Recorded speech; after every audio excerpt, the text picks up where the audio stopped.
The whole county laughed when Gordon Pelletier began letting brewery trucks back onto his dead wheat field in the gray dark of a Saskatchewan November. And the laughter followed him into town and back again for the better part of 2 years. The smell reached Craigmore before sunrise some mornings. Wet grain, yeast, something halfway between a warm bakery and a dairy barn. His son thought he had finally cracked. His neighbors called it the mash pile. Children pressed their noses against school bus windows as they passed the Pelletier property on Highway 42, pointing in the unself-conscious way children always do at anything that smells. But 3 summers later, when the worst drought in 40 years turned every surrounding field the color of old rope, one strange, reeking quarter section of prairie land stayed green. And that was when the distillery's new owners began to understand what they had given away. Gordon Pelletier was 64 years old the winter the trucks first came, and he looked every year of it. He stood 6 feet tall, but decades of prairie winters had curved his shoulders inward slightly, the way tall men sometimes bend when they have spent too long working in low spaces, inside machine sheds, under truck chassis, through the low doorways of old grain bins. His hair had gone fully silver sometime in his late 50s, cut short and practical, never combed unless church demanded it. His face carried the permanent deep redness of a man whose skin had been windburned 10 months a year for 4 decades, and his hands were the kind of rough that no amount of soap and soaking could quite fix. He had pale gray eyes that didn't give much away. People in Craigmore who had known him for 30 years still found him difficult to read.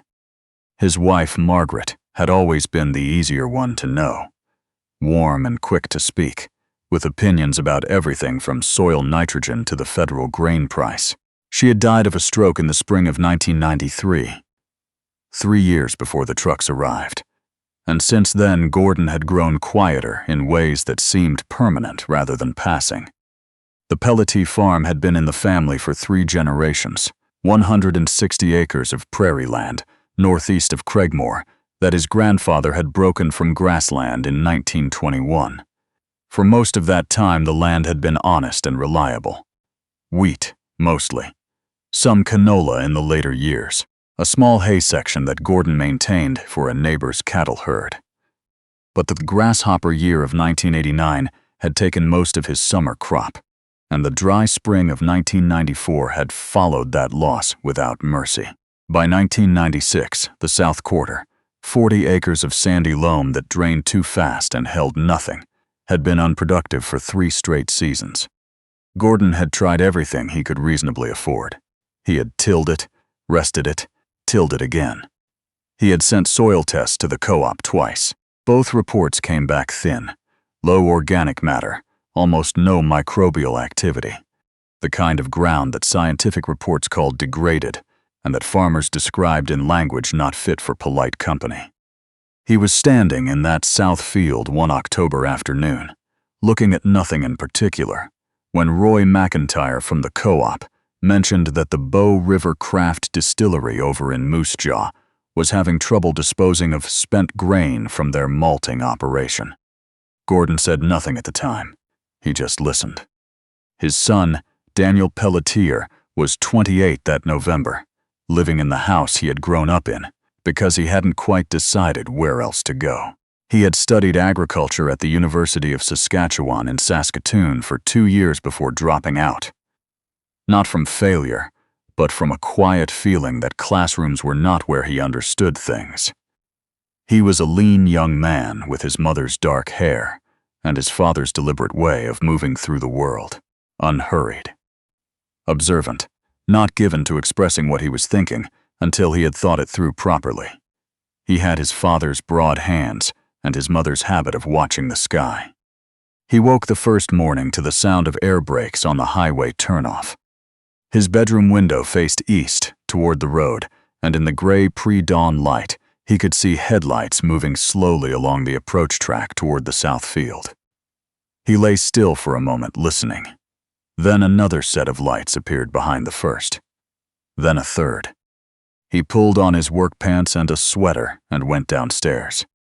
Gordon was already outside, standing near the south field gate with a thermos of coffee, watching the first truck back carefully through the frozen stubble. When the box lifted and the tailgate opened, a dark golden mass of wet, spent grain slid out onto the frozen ground in a steaming pile.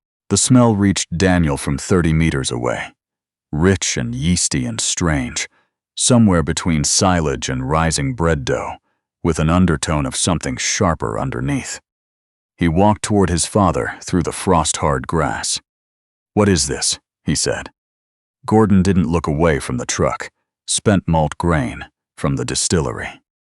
Daniel stared at the growing pile. "You're letting them dump it here." Gordon sipped from his thermos.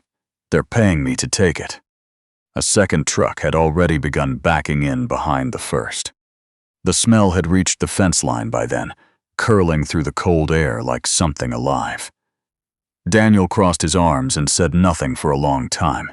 He understood money as well as his father did. The farm had been losing ground for years, and not just in the literal sense. The operating loan from the credit union sat at a level that made both of them uncomfortable, though neither spoke of it directly at the dinner table anymore. Margaret had always managed the paperwork, the bills, the loan renewals, the crop insurance claims. Since her death, Gordon had managed it himself with the same tight-lipped practicality he applied to everything. But Daniel had seen the numbers. He went inside and started the coffee. Outside, the trucks kept coming. By mid-morning, the south field looked like something had gone badly wrong with the earth. 4 enormous steaming piles of wet spent grain sat along the eastern edge of the field, pale gold against the gray November sky, each one sending thin columns of vapor straight up into the still cold air. The smell had already spread to the yard. When Daniel drove into Craigmore for diesel fuel around noon, he could still smell it on his jacket inside the truck cab. At the co-op, he ran into Hector Branna. Hector Branna was 57 years old, a large man with a wide, sunburned face, close-set eyes, and the kind of confidence that came from owning 1,200 acres and never having 2 bad years in a row. He wore a green seed company cap and a Carhartt vest over a plaid shirt, and he always stood with his weight slightly back, like he was waiting for someone to say something worth responding to. He had farmed adjacent to the Pelletier property for 25 years, and had never been Gordon's friend exactly, but had never been his enemy either, until a fence dispute in the early 90s put a permanent frost between them that neither man had moved to thaw. Hector saw Daniel come through the door and smiled the way he always smiled, wide and without particular warmth. "Heard your old man's turning the south quarter into a brewery," he said, loud enough for the 2 other men waiting at the counter to hear. Daniel picked up his diesel receipt without answering. "Whole town smells like somebody spilled their beer," Hector continued. "You figure he's growing barley, or just raising yeast?" One of the other men laughed. Hector looked satisfied. Daniel drove home without saying what he had wanted to say. That evening he found his father in the south field again, alone in the fading light, walking slowly along the edge of the nearest grain pile with his hands in his pockets. The temperature had dropped back below freezing, and the top of the pile had crusted slightly, but steam still seeped from the base, where the mass was thickest. "Everybody's talking about it," Daniel said. Gordon crouched and pushed 2 fingers into the side of the pile, just below the frozen crust. Pulled them out dark with wet grain and held them close enough to examine. "Good," he said quietly. Daniel stopped. "That's not what most people would call good." Gordon stood up slowly, wiping his fingers on his jeans. He looked across the gray field in the last of the evening light. "Dead land doesn't get better by itself," he said. "It needs something to feed on." Daniel shoved his hands in his jacket pockets. "And you think this is it?" Gordon looked at him once, directly, with those pale gray eyes that never gave much. "I think it might be." It was the most uncertain thing Daniel had ever heard his father say about anything, and somehow that made him more uneasy, not less. By the summer of 1998, the south field had become the most talked-about piece of ground in the Craigmore district, and not in the way Gordon had hoped for. Warm weather had changed the spent grain piles from something merely unusual into something deeply offensive. The summer heat fermented the outer layers of each pile into a sourness that clung to everything within 200 meters. Clothes, hair, the inside of your truck. Rain made it worse. After a heavy June rain, the smell rolled across the highway and reached the co-op parking lot 2 kilometers away, and 3 separate people phoned the rural municipality office to ask whether something had died on the Pelletier property. Gordon worked the piles through that summer with a methodical patience that Daniel found increasingly difficult to watch. He had begun mixing materials into the grain, dead straw from the bins, a load of cattle manure from a neighbor's feedlot, the composted leavings from his own yard. He drove wooden stakes into the piles at intervals and wrote dates and temperatures on them in black marker. He kept a spiral notebook in the bib pocket of his coveralls, and Daniel would sometimes see him crouched beside a pile, writing careful small numbers into the pages. He also checked temperatures. He had ordered a long compost thermometer through the farm supply catalog, the kind that looked like an oversized cooking probe, and he pushed it into the piles every morning the way a doctor might check a patient. He was looking for heat, the deep internal heat of microbial activity, the sign that something was breaking down and transforming inside the mass. When he found it, he didn't say anything. He just wrote the number down and went back inside. One August evening, Daniel couldn't sleep. The heat was heavy, and the smell had worked its way through the screen of his bedroom window despite the fan he'd placed there.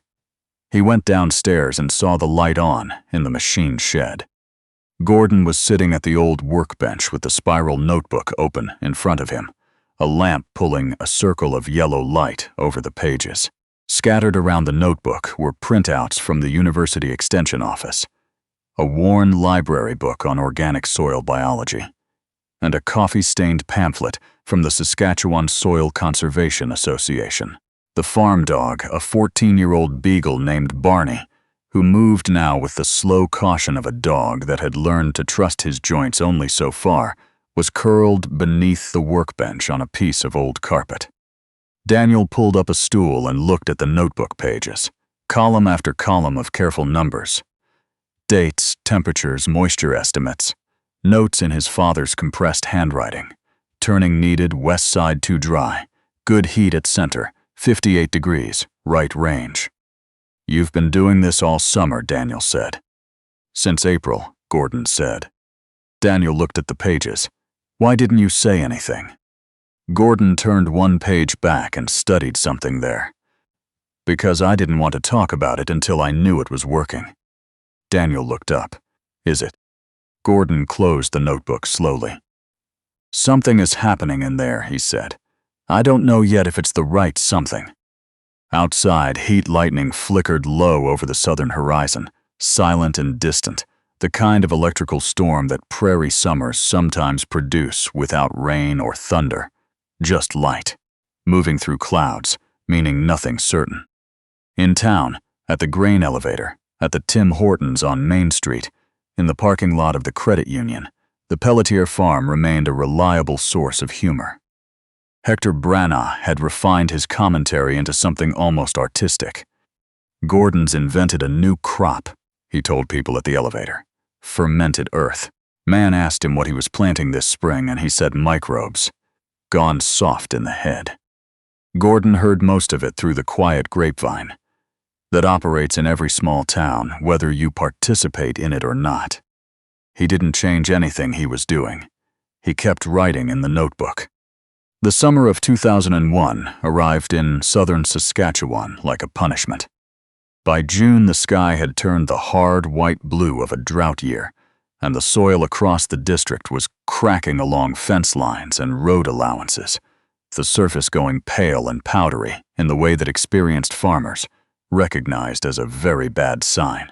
The creek that ran through the north edge of the Pelletier property dropped to a thin brown thread by mid-July, and the pasture grass turned the color of old straw 3 weeks ahead of its usual time. Daniel was 33 by then. The years of farming beside his father had hardened him the way outdoor labor does. Darker, quieter, more fluent in the language of weather and soil, and the slow arithmetic of things going wrong by degrees. He stood at the south field fence one July morning and looked at what was in front of him without speaking for a long while. The surrounding fields were failing. He could see it clearly from where he stood. Hector Branagh's canola half a kilometer to the west had gone from green to pale yellow ahead of schedule, the leaves curling at the edges in the way that meant too little water for too long. The quarter section across the highway showed the same, yellowing in the rows, topsoil cracking between plants in dry, thin lines. The Pelletier South field was different. Not impossibly lush, not some agricultural miracle. This was prairie farming, and prairie farming didn't work that way, but different in a way that was hard to miss once you were standing in front of it. The canola rows carried deeper color than anything visible from that fence line for 360 degrees. And when Daniel walked into the field and crouched to dig with his hand, the soil 5 centimeters below the surface was cooler and darker than it had any right to be after 6 weeks without significant rain. He could feel moisture there that the surrounding land had long since surrendered. He stood up and stayed very still. Barney wandered slowly through the rows beside him. The old beagle was nearly 15 now, moving with careful dignity, his muzzle gone entirely white, his eyes slightly clouded with age. He still followed Gordon everywhere out of long habit, and on the days when Gordon moved too fast for his joints, he followed Daniel instead. Gordon came up beside him from the direction of the tractor shed. Still holding, Daniel said.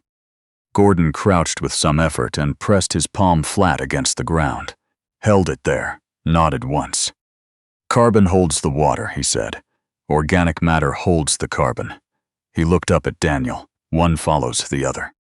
Down the road, Hector Branagh's truck slowed as it passed the field, then stopped. Daniel could see Hector through the window, sitting there looking at the Pelletier canola for a long time. Then the truck moved on.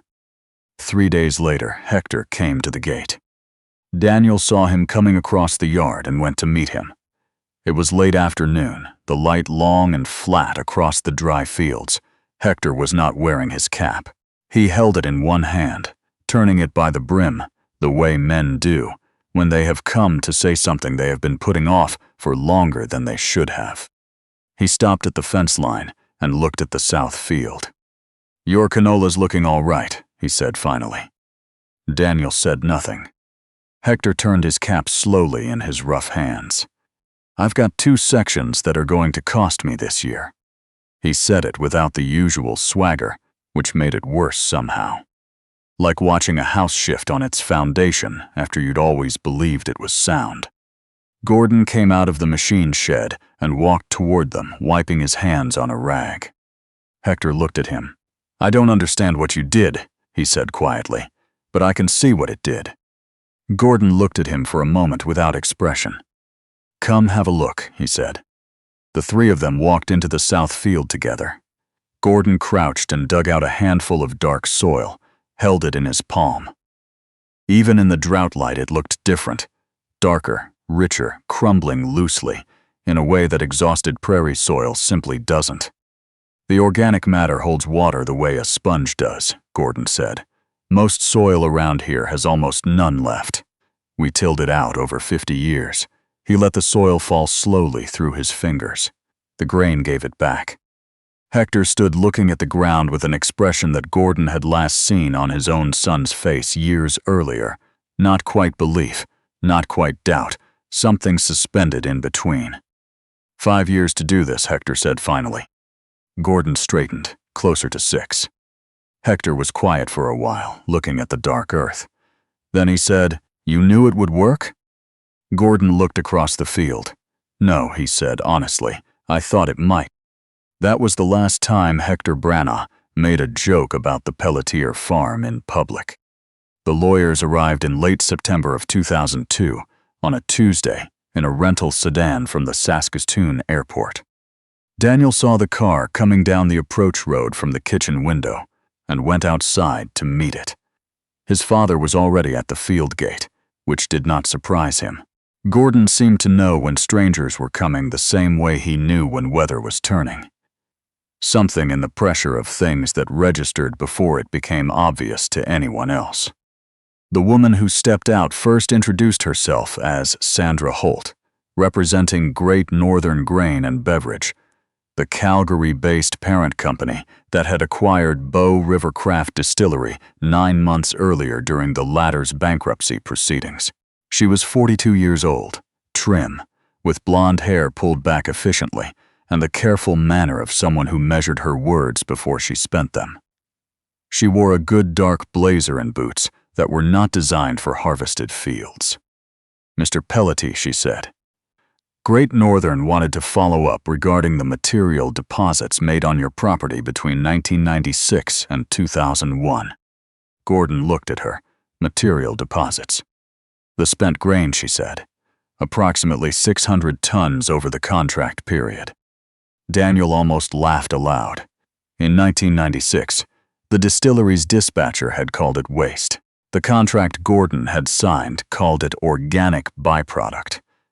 Terminology that had taken 3 rounds of back and forth because the distillery's original draft had used the word disposal, which Gordon had quietly crossed out and replaced with something more accurate. Sandra continued. "During the asset review following acquisition, our environmental division identified the deposited material as a potentially recoverable company resource. Specifically, the transformed organic substrate on your property." She paused. "We believe there may be a question of proprietary claim regarding the composting methodology developed on-site." "A composting methodology," Daniel said. Sandra kept her eyes on Gordon. The previous management's contract was unfortunately limited in scope.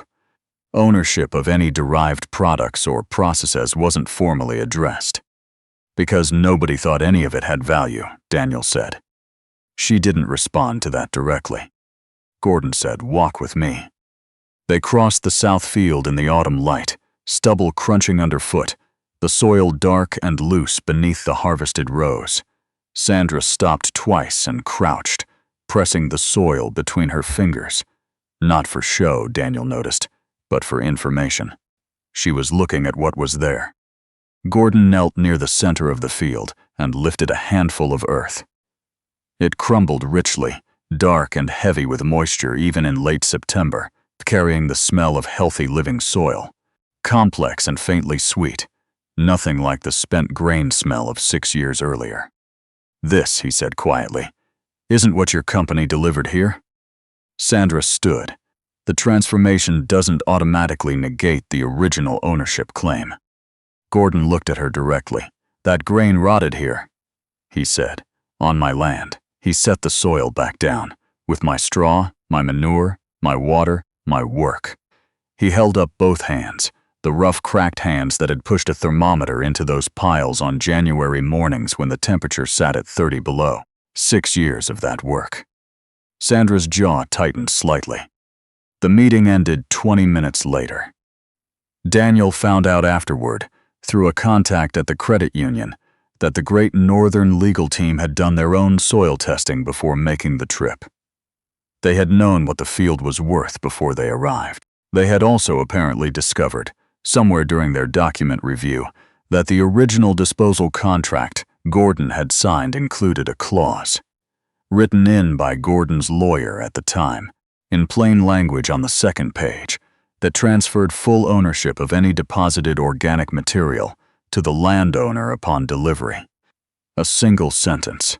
The distillery's original legal team had apparently not read the contract as carefully as Gordon had. Great Northern sent no further correspondence. In March of 2003, a team from the University of Saskatchewan's College of Agriculture arrived on a Wednesday morning still cold enough to see breath. Daniel was splitting wood near the shed when 2 white university pickups pulled into the yard. The team's lead researcher was Dr. Miles Okafor, a soil scientist in his mid-40s with a quiet, steady manner and the particular competence that presents as entirely unhurried. He was a compact man with short natural hair, going gray at the temples, and the careful hands of someone who had spent 20 years taking apart soil cores in a laboratory. He carried a canvas equipment bag and spoke in complete sentences about specific things, which Gordon respected immediately. Gordon had sent the university his soil data in the fall, photographed notebook pages, temperature logs, yield records going back to 1996. Dr. Okafor had phoned twice before the visit to ask questions Daniel hadn't known his father could answer. The team spent 2 full days on the south field. On the second afternoon, Daniel found Dr. Okafor standing alone at the center of the south field, not taking notes, simply standing there looking at the ground. He walked over. Dr. Okafor crouched and pressed his palm flat against the earth. He held it there for several seconds before he spoke. "Your father did something that most farmers in this province have been trying to do with synthetic inputs for 50 years, he said. He rebuilt the soil food web. He looked up. Organically, on a timeline I would not have predicted for this class of degraded land. Daniel crossed his arms. That good? The organic matter content in the top 30 centimeters is 4 times the provincial average for cultivated prairie land. The microbial diversity is, he chose his words, exceptional. This soil can hold approximately double the water of an equivalent conventionally tilled plot. He looked toward Gordon, who was working near the fence line with his back to them. Your father didn't set out to do it, but he built one of the best natural drought-resistant systems I've documented on the prairies. 6 weeks later, the university published a preliminary report. It moved through the Saskatchewan agricultural press at the measured pace of things that are clearly true. The headlines were modest but consistent. Craigmore area farm demonstrates organic recovery potential. Researcher confirms spent grain composting effect on depleted prairie soil. Saskatchewan farmers' decade-long experiment challenges conventional reclamation thinking. Great Northern Grain and Beverage Public Relations Department issued a statement the following month expressing interest in exploring partnerships with regional farmers around organic soils amendment practices. The statement did not mention Gordon Pelletier by name. By the summer of 2004, 2 other farms in the Craigmore district had begun accept spent grain deliveries from the distillery and 2 others from a malting plant outside Regina. One of them was Hector Branagh. He came to Gordon in April and asked, plainly and without preamble, what he needed to know to start. Gordon spent a Saturday afternoon with him going through the process, the mixing ratios, the temperature monitoring, the importance of turning the piles in the second month to move oxygen into the core. He lent Hector the library book on soil biology and a pamphlet from the Soil Conservation Association. Hector said thank you without meeting his eyes, which was, Daniel thought, about as much as either man could reasonably manage. That autumn, Daniel stood beside his father at the edge of the south field in the low October light. The harvest was in. The sky had turned the flat gray blue of a prairie fall, and the dark stubble stretched back toward the tree line along the far fence. You never really knew it was going to work, Daniel said. Gordon was quiet for a while. His hands rested in his jacket pockets. No, he said. Then why keep going, Daniel said, when everyone... Gordon turned and looked at him with those pale gray eyes that had always been impossible to read properly. Because the land wasn't wrong, he said quietly. It was just empty, and empty things can be filled again if somebody's patient enough to stay. The wind moved through the stubble in the long, steady way of autumn. The south field smelled now like rich earth, like something alive, not something discarded. The smell that had driven people away for years had become something else entirely, the way most things do, given enough time and the right kind of attention. Daniel looked across the dark field. He thought about leaving, the way he had thought about it for years. The city, a different life, the particular escape that young people from small places imagine and sometimes need, and sometimes only believe they need.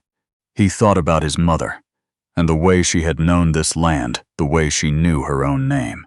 He thought about his father standing alone in the cold November dark in 1996, watching a truck unload something nobody wanted onto ground that everybody else had given up on.